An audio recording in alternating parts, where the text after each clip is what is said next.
आगू जावा से किछि बाट गला परे हठात पवन वर्षारे पूरा जंगल जमती गछ पत्र भांगी जाई थाए सेमती भावरे तांको आड़को गछ पड़ू थाए। से समय रे रमेश कहला अरे सुरेश मु तते कहूछि ना माँ को टिके जुहार हो पड़ आज तू यही सब विज्ञान पाई आज आमको एत बड़ दंड भोगिया पड़ुछि। से समय रे सुरेश कहला अरे भाई मोर भूल हो चाचा माँ को मंदिर को जा सांगे सांगे मंदिर को आसी सुरेश माँ को भूल मागिला कहला माँ मोर जहाँ भूल हो मत क्षमा कर दियो।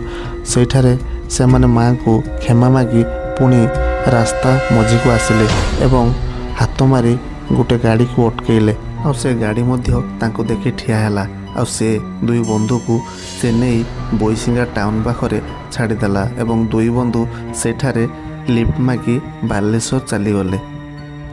सांग माने कहानीटी आपण मानक केमिति लागला कमेंट करी जणाइबे।